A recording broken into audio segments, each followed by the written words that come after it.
રાજકોટમાં દૂષિત પાણીને લઈને નાગરિકોમાં ભારે રોષ જોવા મળી રહ્યો છે। વોર્ડ નંબર 11ની શ્રી હરિ સોસાયટીમાં પ્રદૂષિત પાણી આવતું હોવાની ફરિયાદ મળી હતી।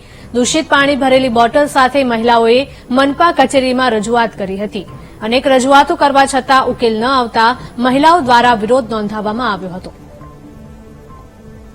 રાજકોટના મવડીમાં પીવાના પાણીની સમસ્યાને લઈને મોટી સંખ્યામાં બહેનો અહીંયા આરએમસી ખાતે અહીંયા પહોંચ્યા છે। આ દ્રશ્યો છે કે જે રીતે જે ગંદુ પાણી છે તે અત્યારે લોકોને મળી રહ્યું છે। આ દ્રશ્યો છે કે જેના આજે બહેનો અત્યારે વિરોધ કરી રહ્યા છે બોટલો લઈને। તેઓ શું કર્યા બેન, શું આજે વિરોધ છે આપનો?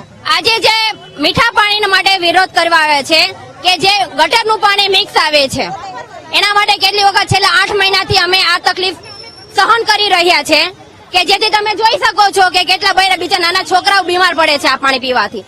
કેટલા વિસ્તારો છે અને કેટલી અસર? આની ઘણી અસર છે। આખો મવડી વિસ્તાર વોર્ડ નંબર 11 એમાં શ્રી હરિ સોસાયટી, માટેલ, નાગબાઈ, રાધેશ્યામ બધી સોસાયટી આવે છે।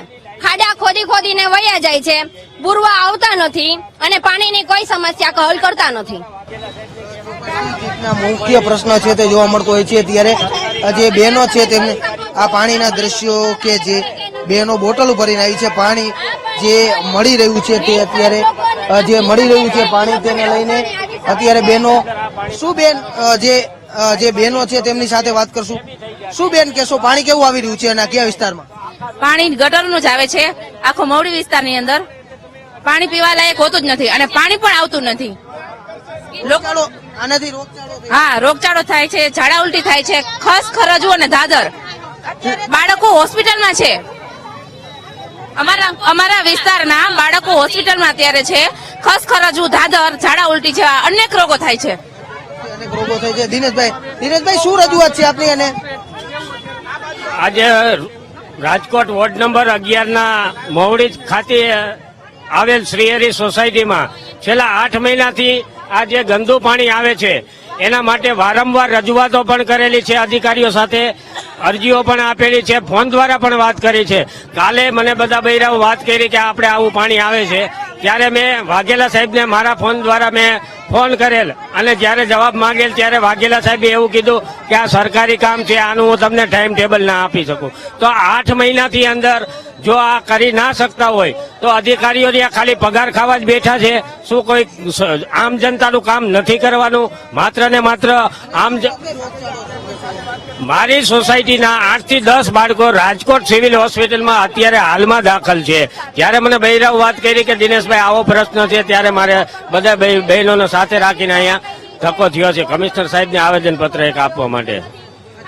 જે દ્રશ્યો છે કે મહાનગરપાલિકા મસ્ત મોટી વાતો કરી રહી છે કે સ્વચ્છ અને ચોખ્ખું પાણી, પરંતુ આ દ્રશ્યો છે રાજકોટના કે જ્યાં મવડી વિસ્તારના લોકો અત્યારે રજૂઆત કરવા માટે પહોંચ્યા છે અને ગંદુ પાણી આવતા હોવાની ફરિયાદ છે અત્યારે વારંવાર કરવા છતાં કોઈ સાંભળવાનું ન હોવાથી મહાનગરપાલિકાની કમિશનરી કચેરી ખાતે અત્યારે લોકો પાણીની બોટલો લઈને વિરોધ કરવા પહોંચ્યા છે। કેમેરામેન ધવલ ગોંડલિયા સાથે સની મેળ, વીટીવી ન્યૂઝ, રાજકોટ।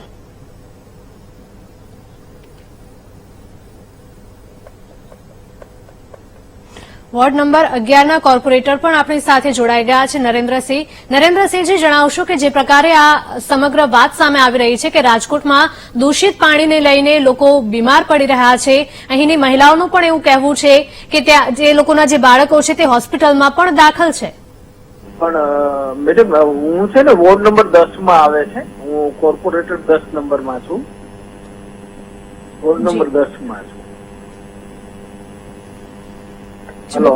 જી, તો આ મુદ્દે આપનું શું કહેવું છે કે વોર્ડ નંબર, તમારી બાજુનો જ વોર્ડ નંબર છે 11 નંબર, તો ત્યાં આટલું દૂષિત પાણી આવતું હોય, તમે એ જગ્યાએ હોત તો તમારા દ્વારા શું કાર્યવાહી કરવામાં આવત?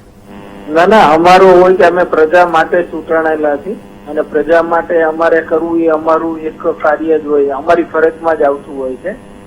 અને કોઈ પણ સોસાયટી હોય, વોર્ડ હોય કે બધા ધ્યાનમાં આવતું હોય તો અમે તરત અધિકારીશ્રીને બોલાવી અને એ કહેતા હોય કે ભાઈ આ દૂષિત પાણી, પછી બીજી વાર જયારે આ લોકોને કીધું હોય કે લતા હશે ને તો બીજી વાર આવે તો અમને જાણ કરજો, પણ પછી કઈ જાણ બાણ કરી નથી। એટલે મારા તો વોર્ડ અલગ છે, પણ દૂષિત પાણી ન આવે એના માટે અમારા સ્ટેન્ડિંગ ચેરમેન અમારી આખી ટીમ અધિકારીઓ સાથે મીટિંગ બોલાવી અને એને રૂબરૂ સૂચના આપેલી બધા વચ્ચે। તમારા વોર્ડની વાત કરવામાં આવે તો ત્યાંની કેવી સ્થિતિ છે? અમારે તો અત્યારે હાલ કોઈ પ્રોબ્લેમ છે જ નહીં, કોઈ જાતનું બધાને પાણીનું વ્યવસ્થિત અને જે કઈ કોઈ કમ્પ્લેન છે જ નહીં. જી જી બિલકુલ, આપ અમારી સાથે જોડાયા તે બદલ આપનો આભાર. તો રાજકોટમાં દૂષિત પાણીને લઈને નાગરિકોમાં ભારે રોષ ફાટી નીકળ્યો છે. મહિલાઓનું કહેવું છે કે બાળકો બીમાર પડ્યા છે આ પાણીના કારણે અને તેઓ હોસ્પિટલમાં સારવાર લેવા માટે પણ દાખલ કર્યા છે. વોર્ડ નંબર 11ની શ્રી હરિ સોસાયટીમાં દૂષિત પાણી આવતું હોવાની ફરિયાદ ઉઠી છે.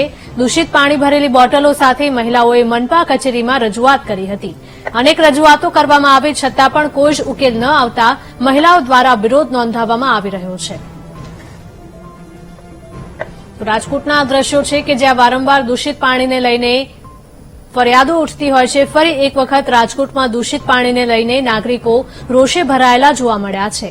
વોર્ડ નંબર 11ની શ્રી હરિ સોસાયટીમાં દૂષિત પાણી આવતું હોવાની ફરિયાદ ઉઠી છે. દૂષિત પાણી ભરેલી બોટલો સાથે મહિલાઓએ મનપા કચેરીમાં રજૂઆત કરી હતી. અનેક રજૂઆત છતાં ઉકેલ ન આવતા મહિલાઓ દ્વારા વિરોધ નોંધાવવામાં આવી રહ્યો છે.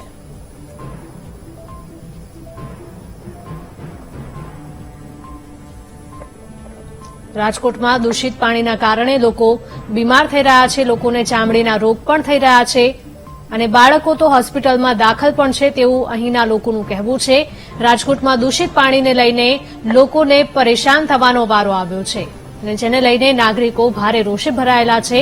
વોર્ડ નંબર 11ની શ્રી હરિ સોસાયટીમાં દૂષિત પાણી આવતું હોવાની ફરિયાદ ઉઠી.